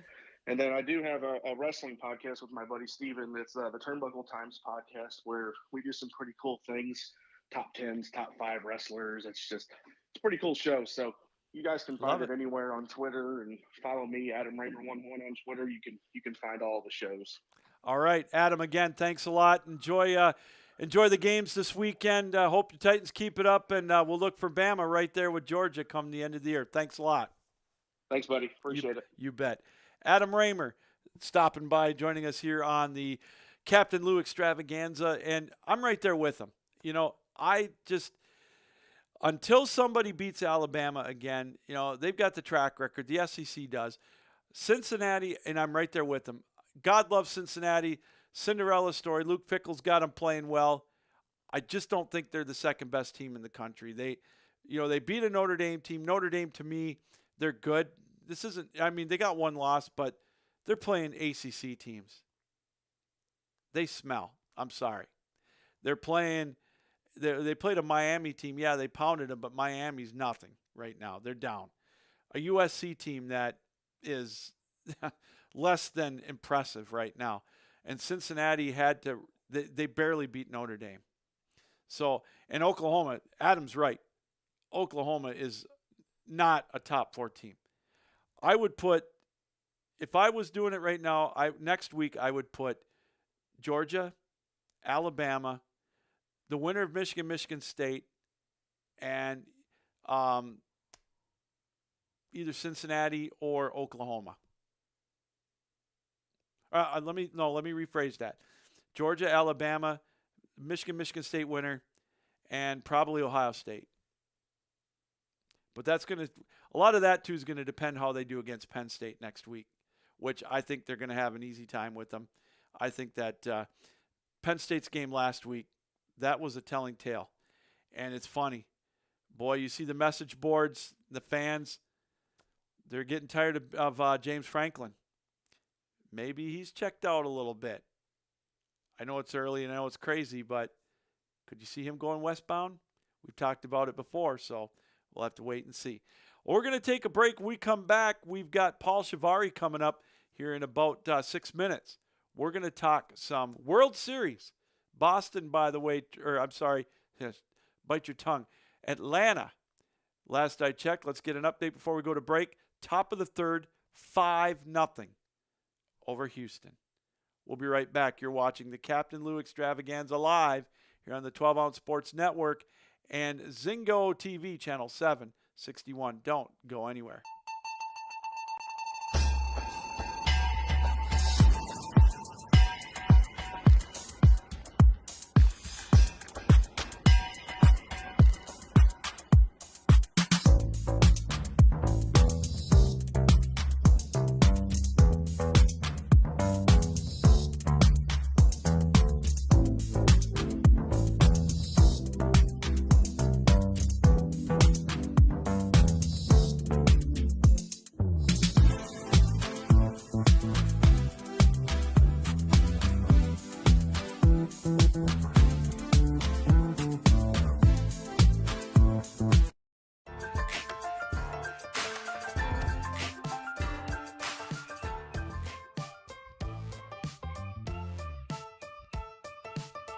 Ounce Sports has a new home for betting. BetUS.com is the official place to place your bets and support 12-Ounce Sports. All you have to do is go to BetUS.com and type in the promo code 120ZE and you'll instantly get a deposit bonus. This is America's favorite sportsbook. And remember, always gamble responsibly.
Welcome back, everybody, to the Captain Lou Extravaganza live here on the 12-Ounce Sports platform and networks. And that includes our Facebook Live, Twitter, YouTube, our website, which, of course, 12OunceSportsNetwork.com, Twitch, and we are live on Zingo TV, channel 761. Want to thank Adam Raymer, again, for joining us from the Bama Lounge, Tighten Up Titans podcast, or Tighten Up Time. And, all things Alabama and Tennessee Titans, both his teams right now are looking pretty good. The Titans with a huge, huge couple of wins over Buffalo and Kansas City. The third game in a row of their gauntlet now coming up with an Indianapolis team that's starting to round into form. Before we get Paul Shivari on, he should be on in a couple of minutes. Again, a reminder, coming up after him in the last 10 minutes of our show, we will give you our Captain Lou six-pack challenge. as we will invite you to be a part of our contest that we have been doing throughout the year for an opportunity to win some great prizes at the end of football season. So make sure you stick around for that. NFL games of note, around the weekend, the Rams, the game again, we'll call it the Goff-Stafford Bowl, if you will. Pretty good game for the Lions. Obviously, they fell short 28-19, had a couple of opportunities late. But, the Lions started out pretty cool, go right down and score, and then they kick the onside kick and they get it, catch the Rams napping. Then they run a fake punt and make that. They're up 10-0. They ran it again later on in the game and were able to get it. So, but obviously the talent won out towards the end with the Rams coming out on top 28-19. Matt Stafford, what can you say? 28 out of 41, 334 and 3 touchdowns. And, the Lions are 0-7. I get it. They're not our talent level in Detroit is not there. But the constant bashing of Jared Goff, I understand he's not the future in Detroit. He's not going to be. He's definitely needs to step it up. I thought he played a lot better against that vaunted Rams defense. And I like how Penei Sewell stood up to Aaron Donald. I think the Lions are going to win Sunday against Philadelphia. I know Philly Pete doesn't want to hear that, or Mitch Bernstein, our resident Philadelphia fans when it comes to all their sports. But watch out. I think the Lions are not going to go 0-17. Hey, let's get back to our Captain Lou Extravaganza guest line, and let's bring in our baseball insider extraordinaire. He's going to give us an update. Wow, the Braves, Paul Shivari joining us. Paul, the Braves up 5-0 already out of the chute. I wasn't quite expecting that big of a start for the Braves already. Yeah, I guess for me, I wasn't sure if it was going to rely on Framber Valdez and if his curveball was necessarily snapping or not, or if it was going to be maybe some butterflies in the stomach for the second-year player playing in his first World Series. But the Astros are a depleted pitching staff. They had to rely on the young man in Game 1. And it doesn't help when the visiting team gets to bat first and you see the first ever leadoff home run to start a World Series from Jorge Soler. Wow. And the Braves haven't looked back.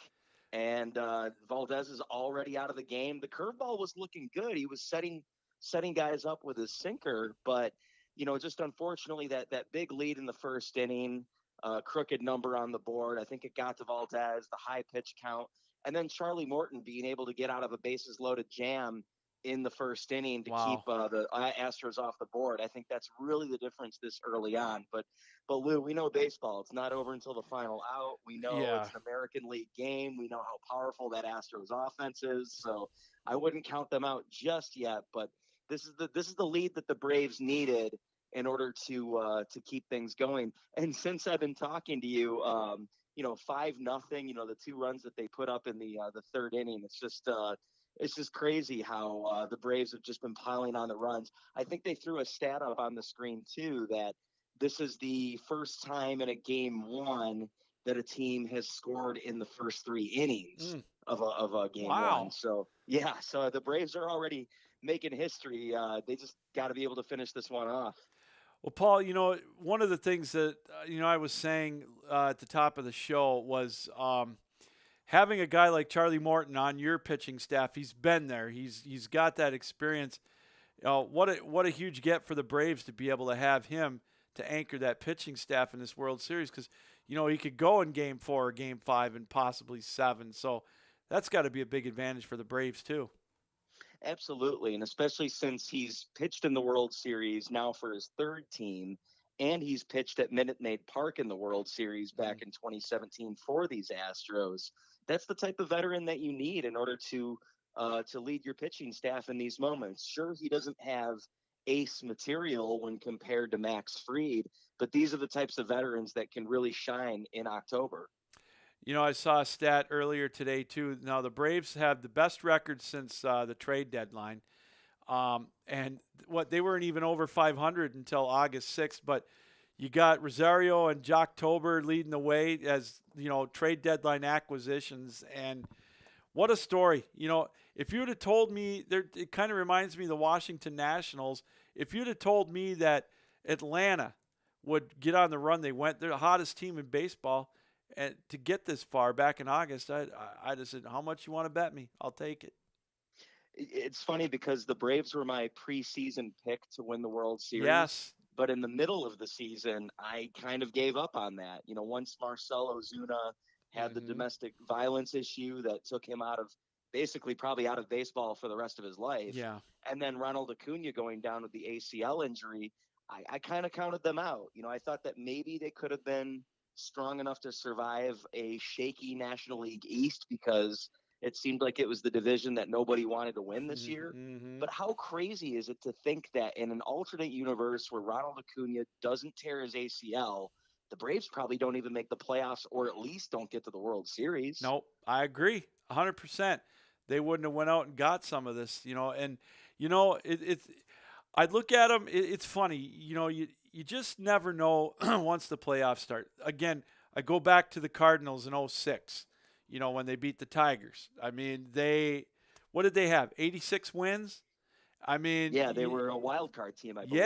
Yeah, they barely got in, and they got on a run, and, they were able to get the upper hand on the Tigers in the World Series, and that and the pitcher's not being able to field a bunt, but we won't get into that.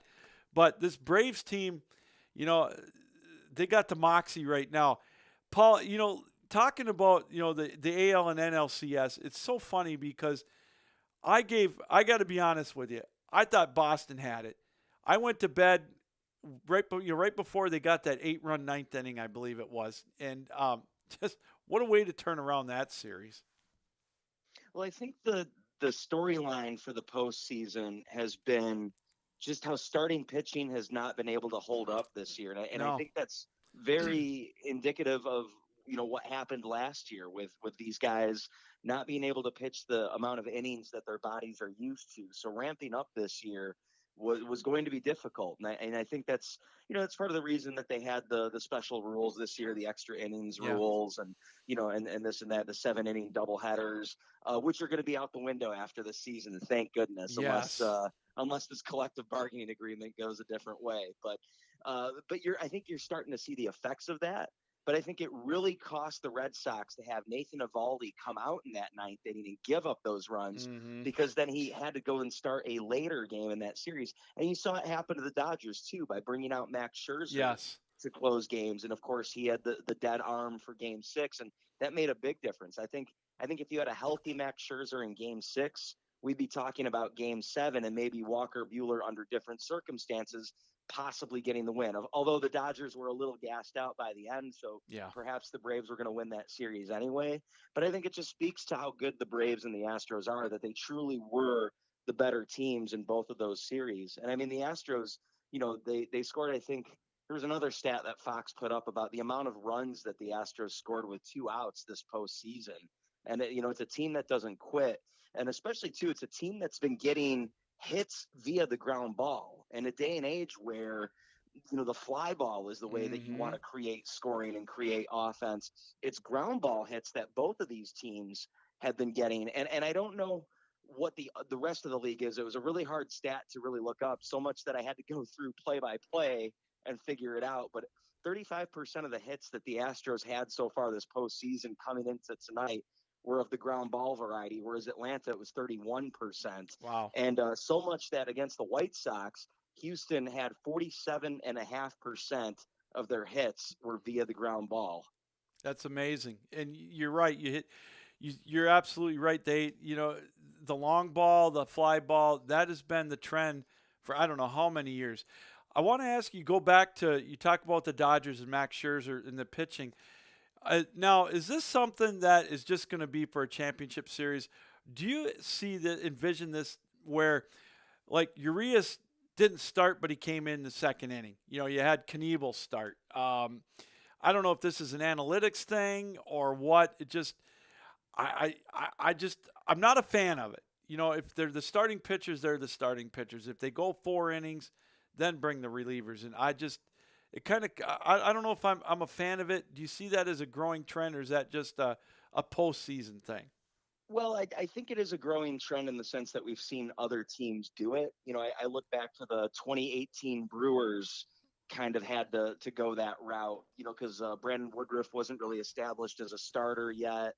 So essentially he was coming, I think, out of the bullpen as a short starter. And then if you remember, I think in that National League Championship Series, Craig Counsell pulled the switcheroo and had, I think it was like maybe Gio Gonzalez or Wade Miley ended up coming in, after the second or third batter to kind of throw off the Dodger lineup in that NLCS. And it ended up backfiring for them from what I remember. And then, of course, Tampa Bay for the last few seasons, going that route. And especially the way the Tampa Bay pitching staff is built, it's almost a necessity for them to go with openers or short outings for their starters. I don't know. It kind of was a head scratcher for me that Dave Roberts would go that route. Yeah. That's not normally something that we see from him in Los Angeles, but at the same time, I think he had such a depleted pitching staff. I mean, at the start of the year, they were expecting Clayton Kershaw and Trevor Bauer to be helping them in October, and those guys were long gone for separate reasons. So I think that by necessity, he almost had to do that. But to some regard, I like it, and I don't know if that's because maybe Corey Knebel just is not the type of guy that you want to have out there in high leverage situations late in the game. He's not the same pitcher he was when he was a reliever with Milwaukee about 5 years ago. Yeah. So that could have been, because he's on the roster, so you have to use him somewhere. So maybe that was what Dave Roberts thought was the advantage. I think in a sense it's a growing trend in the sense that, the days of having 4 starters and having them go 7 or 8 innings and then having your bullpen, and really 1 or 2 guys taking care of the rest of the game versus the specialists and the role players that we have in the modern game today. But it's kind of funny that we're seeing more of this now that there's the 3-batter minimum. Yeah. Because, you don't have the left-handed 1-out guy anymore. So I don't know. I mean, I don't think every team's going to do it. I think teams are still going to rely on a good starter when you have a good starter. But at the same time, you're seeing shorter and shorter starting pitcher outings, regardless of, whether they had the dead arm or the lack of innings or what have you. But I think it's how the game adapts and evolves as time goes on. 5-0, bottom of the third, 1 out. The Astros have a runner on second. Paul Shivari joining us, our MLB insider. Houston Astros, we all know the story. Paul, they cheated in 2017. I still say Dodger fans have nothing to bitch about because if they would have won a couple of games, one of those 2 or 3 games they lost in Chavez Ravine, they would have won it, and this may not have all come up. But that's just my opinion. But this is the 3rd World Series they've been to in 5 years. If they were to beat the Braves and win the World Series, it'd be their 2nd in 5 years. Would this take away a little bit of that scandal? Would it, I don't know, would it, what's the word I'm looking for? Would it justify them? Would it put them in the dynasty category? What's your feel? I don't think it puts them in the dynasty category. Okay. Just because they've only won the 1. So to win 2 in 5 years, I know it's really hard to repeat or even win multiple championships in a window in baseball out of all sports, really. Yeah. I mean, I think hockey is the only one that really can compare it, with how hard it is to win a championship repeatedly.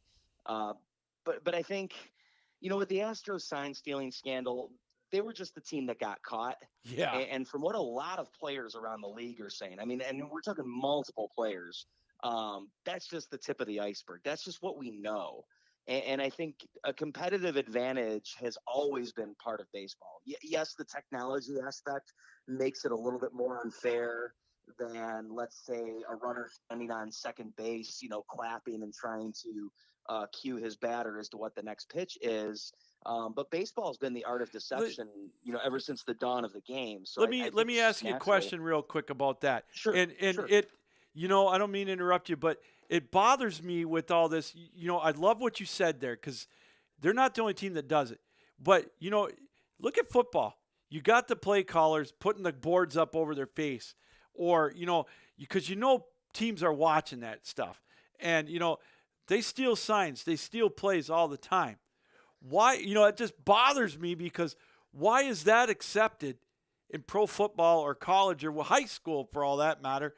But yet, sign stealing, that's cheating in baseball. To me, that just drives me bat crap crazy. Well, it's not like Major League Baseball is doing anything to help the situation. No. The Astros weren't the first team to get caught with technology-based sign stealing. We remember the New York Yankees and the Boston Red Sox from that same time with the Apple Watches. And of course, with limiting mound visits, how are you assisting these pitchers and catchers from adjusting their signs as the game goes on without penalizing them? For meeting up on the mound. I mean, I get that they want to make the game move quicker, but it's never at the expense of their sponsors. No. So, I mean, so this is Rob Manfred as a commissioner has really made a series of missteps, even so much as when he called the trophy that bears his position's name a piece of metal. So, yeah. So I think that, the league has to, the owners and the commissioner need to take a really long, hard look at what sacrifices are they willing to make to improve their game. They're alienating fans constantly. Although recently they've made a few changes that I think are going to try and incorporate more fans into it with trying to come up with a streaming service that would get rid of the blackout restrictions. And then as well as now paying for minor league players' housing. Those are two things that made me really happy that were long overdue. But at the same time, I think the Rob Manfred era has had a lot of gaffes, and he really needs to make up for it. And I think limiting mound visits in an era where it's so easy to steal signs with technological advancements doesn't help the players. So these are the ways that they have to compensate for it. Well, Paul, last question. I'll let you get back to the game as they got through the third inning. Atlanta did without giving up a run. So give me a key for each team to win this series, and then give me your series pick. A key for each team. I think with Atlanta, they have to win game 3. Okay. We know that regardless of what happens tonight, tomorrow's a new day. A series isn't determined by game 1, although it helps to win game 1. But in game 3, you have rookie Luis Garcia pitching in an away ballpark as a right-handed rookie going up against a team that has a lot of great left-handed hitters that love hitting against right-handed pitching. If the Braves can't win game 3 and are coming home in a 1-1 series tie or even being down 0-2 in the series, they might be cooked after that. Okay. So I think for the Braves, winning game 3 is essential, or at least winning the game that Luis Garcia starts, because, we don't know between now and then what's going to happen. As for Houston, they need their starters to give them innings because it's such a depleted bullpen and such a depleted team as it is. Now they're relying on some young guys like Jose Urquidy and Luis Garcia and Framber Valdez. I mean, it's just crazy to think that Zach Greinke is on this playoff roster and is almost going to be a non-factor. Wow. So I would say that I think you need to get quality starts, or at least some semblance of a quality start out of your starting pitchers to win this series. If not, you're really going to have to bullpen your way through this, and last man standing will be the name of the game. Paul, as always, this has been and my prediction, Lou. Yeah, give me your prediction. Braves in 6. All right, I like it because I remember you picked the Braves to win the World Series at the beginning of the year. So, man, you are Nostradamus. Or as give me Bobby. That much credit yet, because my playoff bracket got busted right away. Well, so did mine. Giants and White Sox when October began. Yeah, exactly. So, hey, enjoy the World Series. I think it's going to be a great one. I put on my blog that I did. I put my heart says the Braves in 7. My head says the Astros in 7. So it's a coin flip to me, but it's going to be a great series to watch. Who needs Boston, L.A., or New York? We got some great baseball to look forward to. Paul, let's have you back on in November. We could talk some hot stove. What do you think? Hey, sounds good. But before I go, Lou, quick question for you. Is Dusty Baker a Hall of Famer regardless of what happens? I think he is. And I think he is too. And great question. I really research it. If he doesn't win, he'll be one of 3 managers to never win a World Series that would have had an opportunity to make the Hall of Fame. But if he does win, then I think that just is the icing on the cake for him. I think because he's near 2,000 wins, and Yep. He's such an accomplished manager that I think it's long overdue. I agree 100%. And I don't know if they're waiting for him to retire before he goes in, but if he's not, the Baseball Hall of Fame, I don't mean to get off on a tangent, is some of the players they've let in the last few years. They've been pretty, let's just say, gracious with, or a little less lenient on their guidelines. So if they can't let a guy like Dusty Baker in on the managerial side of it, the credibility takes a slight hit. He's got to be in. Well, let's have that conversation in the off season, Luke, because I think we can really take a deeper dive into it. I would love it. We'll get you on in November. We'll talk some baseball, hot stove, what's going to happen in that. So go enjoy the World Series, Paulie. We'll talk to you in about a month. All right. Thanks, Lou. Thanks for having me. You bet. Paul Shivari, our baseball insider, enjoying the World Series as I am going to here. It's going to be a great series. No doubt about it, in my opinion. You've got, it's going to come down to strategy, obviously, but the pitching staff, it's really going to test the mettle of Brian Schnichter and also Dusty Baker, especially Dusty Baker with that pitching staff, as Paul mentioned, very, very depleted. And that's where I think the edge could really go to Atlanta. And Paulie's right. He picked Atlanta to win the World Series back in April when he was on the program. So I vouch for him 1,000%. It's looking pretty good so far. Atlanta up 5-0 as they begin the top of the fourth. Well, hey, we got only 10 minutes left. We got to get going here, and we got to get to our latest edition of the Captain Lou Six-Pack Challenge. So without any further ado, let's get to that screen right now. How it works. With the Captain Lou Six-Pack Challenge, you see the 6 games that I've got on the board. 3 college, 3 pro against the spread. Your job is to pick these 6 games better than me. If you do, or if you think you can, drop those games to me. I will have this posted on Facebook, my Facebook page, and my Twitter page on Wednesday afternoon. But if you think you can beat me on these games, picking against the spread, leave them for me. And if you do, you're in the drawing for a $100 Visa gift card and also a $100 Fanatics certificate that we will be giving away the Tuesday after the national championship game. It's that simple. So let's go through the games right now. We got a couple of minutes left. First game, the world's greatest cocktail party. That's Georgia. That's Florida. We talked about it. Georgia, by far to me, the number 1 team in the country, hands down. Florida, they're up and down. They got beat by an LSU team. No. Give me Georgia minus the 14. I think they're just that much better on both sides of the ball. Neutral site game in Jacksonville. Give me the Dogs. Next up, Penn State and Ohio State. Now, this was a couple of weeks ago. This looked like it had the makings for a Donnybrook. But then Illinois came calling to Penn State and made them look very, very pedestrian. Now, Penn State, call it a fluke, whatever you want. The 9 overtime game, the 2-point conversions, whatever. Penn State should have never been in that position to begin with. They're struggling right now. Ohio State, I think, has found their way a little bit. Playing in the Horseshoe Saturday night, it could get ugly. I thought about going with the points with Penn State, but I think Ohio State's going to win this one. The only way Penn State covers is on a backdoor cover. I think Ohio State's going to win in the neighborhood of 38-17 or 31-10. I'm going to take the Buckeyes, that team down south, and I think they're going to cover against Penn State. Leads us to the big game. Now, I don't normally pick Michigan or Michigan State, but I can't go without picking this game. It's going to come down to me 2 things. Ball control for Michigan and not being able to give up the big plays. Michigan State's got the playmakers. They've got, I think right now, Michigan State has the edge at quarterback. Michigan's got the edge at defense. If Michigan can pound the rock, keep the running game going, I don't think they're going to deviate much from it. I think that's going to be their MO. I think they can move the ball against Michigan State's defense and keep Peyton Thorne and Reed and Jalen Naylor off the field. If they can do that, I think they win.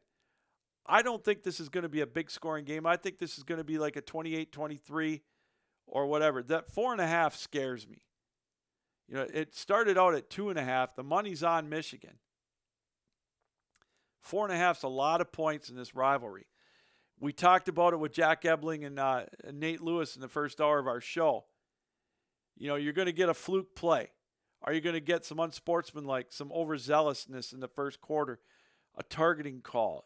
It a lot of times comes down to that in this game, or it has in college lately. Throw the records out the window, but this game right here, there's so much at stake. Michigan 7-0, Michigan State 7-0, ranked 6 and 7 respectively. I've got Michigan winning this one by a touchdown. I'm going to take Michigan State and Michigan laying the 4.5. Just going to be one whale of a game.